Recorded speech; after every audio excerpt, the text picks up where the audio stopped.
outro assunto, parlamentares enviaram hoje a Rodrigo Pacheco, presidente do Senado, um pedido para que ele devolva ao governo Lula a medida provisória que retoma a cobrança de tributos sobre a folha de pagamento. A MP foi publicada hoje no Diário Oficial da União. A intenção do governo é pôr fim à desoneração adotada como política econômica desde 2011.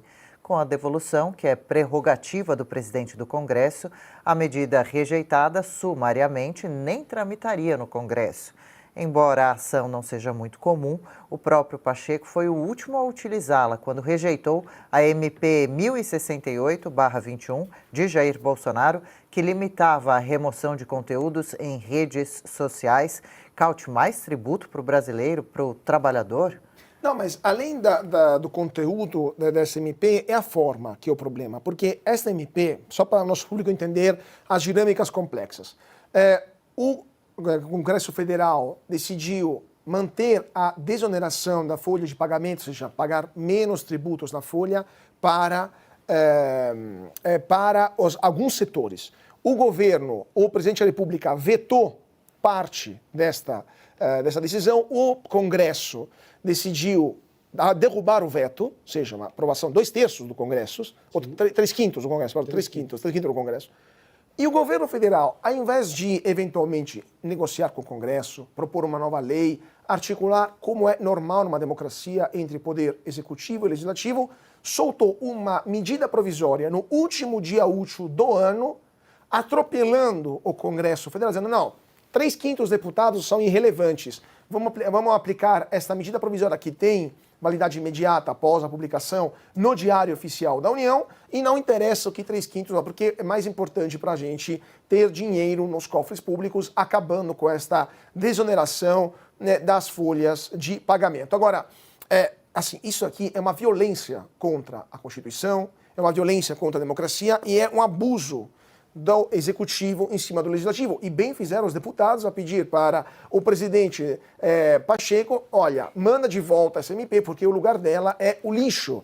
Isso aqui é um absurdo jurídico total, mas também demonstra o desespero que um governo que está baseando sua política sobre uma filosofia de gasta e taxa, ou melhor, não simplesmente dessa forma, taxa e gasta, ou gasta e taxa, e não sabe fazer outra coisa que procurar desesperadamente fundos e meios de arrecadar mais impostos, pegando do bolso dos brasileiros, nesse caso dos trabalhadores brasileiros, está no nível de desespero tal que está até atropelando a Constituição e o próprio poder legislativo. Então, é mais um sinal de que é um governo que está com a água no pescoço, não sabe o que fazer, e está já superando os limites do aceitável do ponto de vista jurídico, do ponto de vista democrático, já está indo quase para o ridículo, porque isso aqui, evidentemente, é algo inaceitável, até na pior republiqueta de terceira categoria, muito menos num país sério como é o Brasil.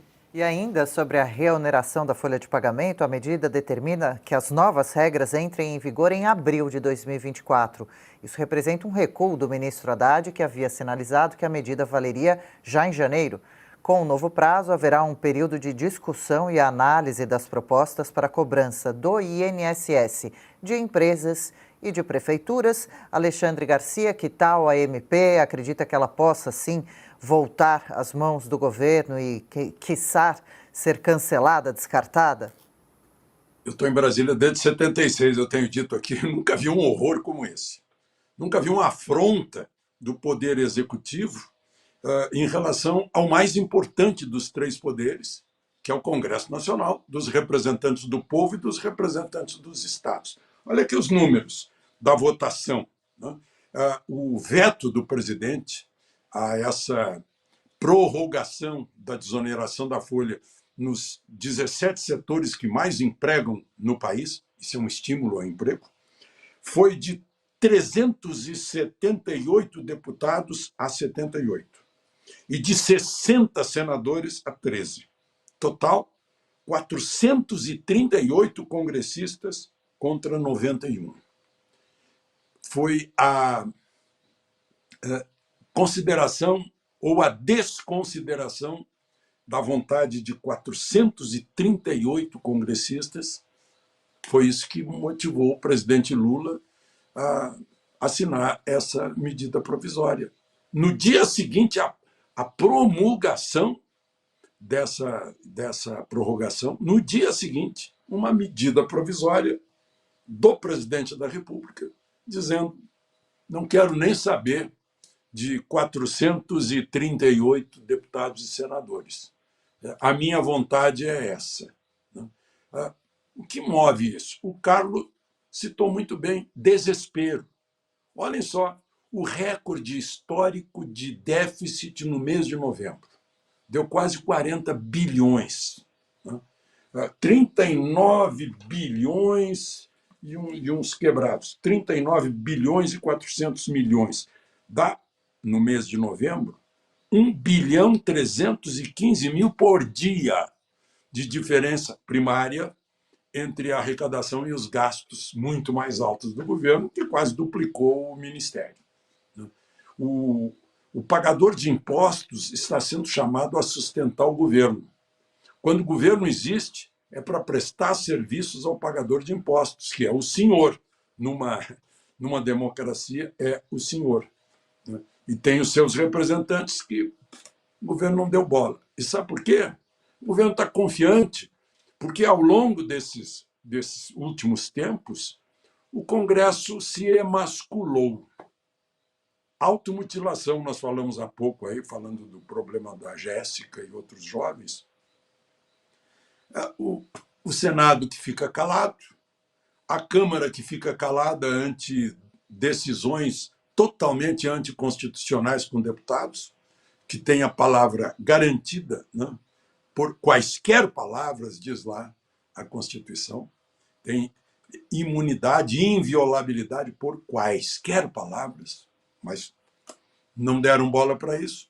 Os deputados disseram sim, senhor, os senadores ficaram calados, e é o que está acontecendo. Agora o presidente da República também está tirando a casquinha dele, jogando uma medida provisória, e no dia seguinte a promulgação de uma lei por parte do Congresso Nacional, uma lei que teve 438 de 580 e poucos congressistas, né, expressa lá.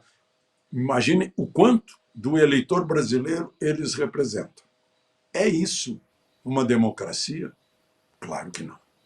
E essas cargas tributárias vão deixando o trabalhador, gerador de emprego, cada vez mais desestimulado, cansado. Piotr também tinha separado os números da votação que chamaram a atenção, né? Que o Alexandre já fez menção, eu só vou aumentar o tamanho da barbárie institucional que o Alexandre já iniciou aqui. Veja só, uma medida provisória, quando ela é editada, ela tem valor de lei e assim da sua promulgação, a partir da sua promulgação. Aí o governo escreve na medida provisória, que tenta cancelar, que é esse o nome, tá? Tenta cancelar uma decisão do Congresso Nacional, vista e revista, porque foi aprovada a desoneração, o presidente vai lá e veta, o Congresso vai lá e derruba o veto do presidente. Então é vista e revista, ou seja, em que pese a discussão técnica sobre desoneração, reoneração, essas questões, isso o Congresso já analisou 2 vezes. Podemos discutir o assunto? Tecnicamente pode-se, mas não politicamente, porque o Congresso já analisou e reanalisou e confirmou o seu entendimento, afrontando, inclusive, na verdade, enfrentando, não é uma afronta, enfrentando, porque isso é meramente institucional, a posição do presidente. Não, derruba-se o veto. Por números aí acachapantes, né? No Senado, 60-13, o Senado que tem sido dócil em boa parte dos pedidos do Palácio do Planalto, 60-13, curioso o 13, né? Mas vamos, 60-13. Mas vamos lá, além de ser uma excrescência institucional, né, de uma medida provisória que tem, vale a partir de abril, mas por que você editou agora? Medida provisória é sempre uma medida emergencial do governo, que não dá tempo de discutir com o Congresso. Claro, discute-se informalmente, mas não dá para passar por todos os trâmites congressuais como um projeto de lei. Aí não, mas vale só a partir de abril. Isso poderia ser chamado de uma imperícia técnica dos técnicos do Ministério da Fazenda, mas não é. É um desespero de ignorância, ou uma ignorância desesperada, alguma coisa assim, porque não é possível que alguém leve a sério um negócio desse. Não bastasse a afronta ao Congresso Nacional, tem ainda como é que alguém, eu não consigo entender, uma medida provisória, mas vale só a partir de abril. Não é que daria 2, 3 dias, que também seria estranho, mas vamos lá, a partir de abril. Bom, aí politicamente tem que se fazer o seguinte, ou o Rodrigo Pacheco, que é o presidente do Senado e, portanto, do Congresso Nacional, rejeita sumariamente isso, porque isso foi uma afronta à separação dos poderes, uma afronta ao Congresso Nacional, é o artigo 2º da Constituição, tá? É uma linha bem rapidinha de ler, né? Que estabelece a separação dos poderes, ou ele faz o Congresso ficar prostrado de vez ao Palácio do Planalto ou ao consórcio que governa o Brasil hoje. Por quê? Para tamanha ousadia do governo federal em, no dia seguinte à promulgação, estabelecer uma medida provisória que contraria o entendimento e a vontade dos parlamentares do Congresso Nacional, como fez Alexandre aqui a citação, o principal dos poderes, porque lá está a representação popular, né? Lá está o calor das ruas, do debate público. Tamanha essa afronta, eu acho que há uma crença de que depois resolvemos isso no Supremo, visto que o Supremo se mete em tudo. Mas aí só aumenta o tamanho da afronta. E aí aumenta também a perda que o Congresso terá em imagem, em importância institucional, se nesta hora não reagir. E reação aqui só tem uma. Devolve, sumariamente, e acabou. Acaba o assunto aí. Se o governo quer discutir esse assunto, discute pelas vias corretas a partir do ano que vem. Não por uma medida provisória lá para abril.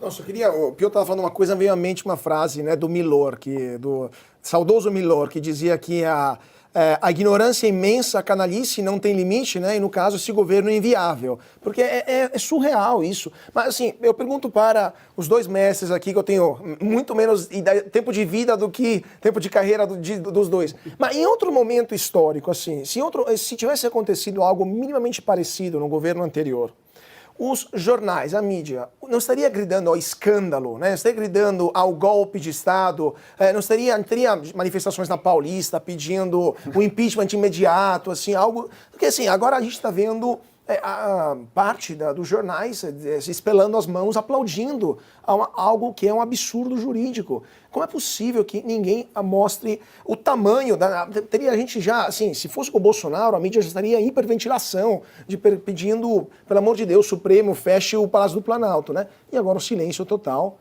uma afronta desse tamanho para o Legislativo e ninguém fala nada? Não tem uma manifestação, nada? Eu vou pedir, primeiro, honrado, você me colocar ao lado do Alexandre nessa hora.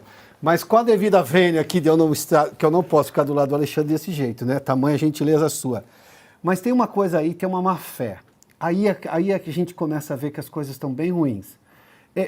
Os jornais estão discutindo as questões técnicas. Não tem mais questão técnica para discutir agora. O Congresso já se debruçou sobre esse assunto e, de novo, viu e reviu. Ele tomou uma decisão, o presidente vai lá e veta, institucionalmente isso pode, bom, mas institucionalmente tem que voltar ao Congresso. E o Congresso vai lá e derrubou o veto, acabou. Acabou a história. Não é uma questão de discussão técnica, essa fase já foi. Discutir questão técnica agora sobre os problemas, isso é coisa de acadêmico. A academia pode continuar discutindo o que ela quiser. O cidadão brasileiro pode. Os jornais não podem usar isso como argumento para voltar a essa discussão. Não, agora não. Não é a explicação para, o governo está tentando recuperar. O ministro Padilha deu uma entrevista hoje, acho que a CNN, dizendo assim, não, nós fizemos essa medida preocupados com a questão da responsabilidade fiscal de um governo que só pensa em aumentar a arrecadação porque só aumenta gasto. Não, assim, não fecha. Desculpa, Alexandre, acabei me alongando, perdão. Alexandre, quer fechar? Foi citado. Pois é. Não, mas eu queria falar o seguinte, no meu tempo de Jornal do Brasil, nós estávamos botando a boca do mundo. Eu disse, olha, como é que o presidente da República afronta o Congresso dessa forma? Não é possível. Como o Piotr lembrou, né? O Congresso se manifestou 2 vezes, duplamente sobre isso. Né? E se trata de uma ex-medida provisória lá do governo Dilma, que foi convertida em lei, né? Para estimular emprego. Porque aqui no Brasil é preciso pagar para o Estado para se dar emprego, é uma coisa incrível. Né? E outra coisa, o desespero. Né? Eu falei no desespero aqui do déficit em novembro. A dívida pública federal está em 6 trilhões e 300 bilhões. Né? Isso é desesperador.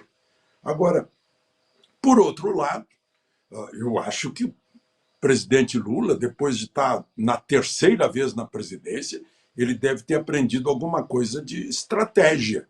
Ele deve ter feito isso sabendo das fraquezas do Congresso, só pode ter sido isso, né? Só um Congresso muito fraco aceitaria uma coisa dessas. E ele ousou, né? Deve ter, depois de fazer essa afronta ao Congresso, ele deve ter uma alternativa no caso de reação do Congresso. Ele sabe que o Congresso se enfraqueceu, ficou com medo, né? Como eu disse, acabou tirando o seu próprio poder, né? Em todos os episódios que a gente viu até hoje. E aí, o eleitor que está acompanhando e que não é mais trouxa vai pensar que ninguém desse Congresso merece receber o voto outra vez.